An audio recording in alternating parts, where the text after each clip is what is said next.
আসসালামু আলাইকুম, সবাই কেমন আছেন? আশা করি ভালো আছেন। আর দেখেন জিনিয়া ভাই বোনে কি অবস্থা, মানে খাওয়া নিয়ে কেমন হুড়োহুড়ি লাগছে। এসে তো কি গো? কি রান্না করিস আজকে? এই যে রুটি করছি আর আলুর মাটন করতেছি। আলু মাটাম করিস? হ্যাঁ। খাওয়া হবে নি? হ্যাঁ, সাইদ বাবু বলতিছে রুটি আর আলুর মাটন খাবি, ওই জন্য এখানে ইয়ে করে দিচ্ছি, সিদ্ধ তুলে সিদ্ধ দিচ্ছি। করিস? হ্যাঁ, সবকিছু দিয়ে সিদ্ধ তুলে দিছি, এখন বাটির ঢালে দেবো। তা সাইদ কি দেখাচ্ছে?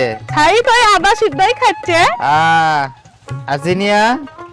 দিনিয়া আলু ঘাটি।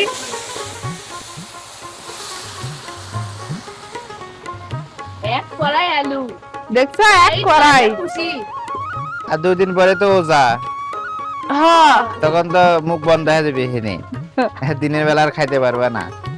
দিনের বেলা না খাই, কিন্তু সারাদিন রোজা থেকে আল্লাহর ইবাদত করে সন্ধ্যাবেলা ইফতারি সেটা খাওয়া দাওয়াটা জমে যায়। এই তোমরা কি তুলাতুলি লাগিয়ে দিছো? সকাল সকাল দুই ভাই বোন মিলে খাওয়া দাওয়া করতেছি, ওই খাই আর মাদ্রাসা যাবে আর আমি খাই স্কুলে যাবো। কিন্তু সকালবেলা কি রকম লাগছে কোন তো, ইঙ্গা করে কি মানুষ খাওয়া যায়? জিনিয়া, তোমরা কি সারা বছর খাওয়ার সময় এরকম করবা? তাড়াতাড়ি খায় রেডি হও, স্কুল যাওয়া লাগবে না। জানো তো অত খাবার করছে ভালো করে, তো খাই না, খালি আলুর মাটন খাবি, রুটি কে খাবি তাহলে? ওই কি খাক খাক, তুমি অত বলায়ও না, তোমার মনে তুমি খাও।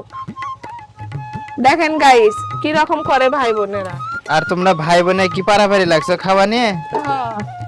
হ্যাঁ, না তাই তো না, মনে হচ্ছে। আর কোনো কিছু করবার দিচ্ছে না। ছোটবেলা যখন ভাই বোন থাকে তারা কিন্তু খাবার নিয়ে যে কোনো সময় দুই ভাই বোনে কেমন হুড়োহুড়ি লাগে।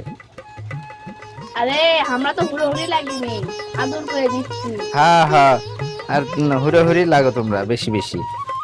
ভালো লাগেনি, আমি বলছি এই রুটিটা ভালো এটা লাও, কই এটা তুমি লাও।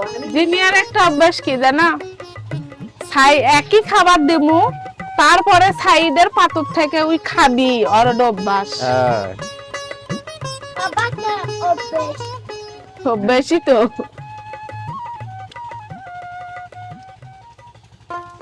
তাই চুলে তুলে দিলে আবার? হ্যাঁ, সিদ্ধ করে নিয়ে ওই বাটির তো ভাজা যাবি না, রাইস কুকারে দিয়ে না পাই এখানে দিচ্ছি। প্রথম আলুর মাটন করবো, না বেশি করেই করি। আজকে আমরা রান্না করেছি আলুর মাটন। আমাদের বগুড়ার এখানে আলু চিরচির করে সিদ্ধ করে সেটাকে ভাজার পর এটাকে বলে আলুর মাটন। এই মাটন দিয়ে আমরা রুটি খেতে অনেক পছন্দ করি, দাও আম্মু। আর সকাল সকাল আমি এই আলুর মাটন দিয়ে রুটি খেয়ে তারপরে যাবো স্কুলে। নাও, তোমার জন্যই বেশি করে করছি, হসে, রুটি দিয়ে খাও। এই যে আলুর মাটন নিয়ে আসলাম, এখানে রুটি খাবার ধরে রেখে গেছি, এখন এটা দিয়ে খাবো আমি। আর এইবার শীতের ভেতর প্রথম আলুর মাটন খাওয়া হচ্ছে। কালকে আব্বুরা অনেক বড় বড় আলু কিনে নিয়ে আসছে, এই জন্য আজকে সকাল সকাল আলুর মাটন করলো।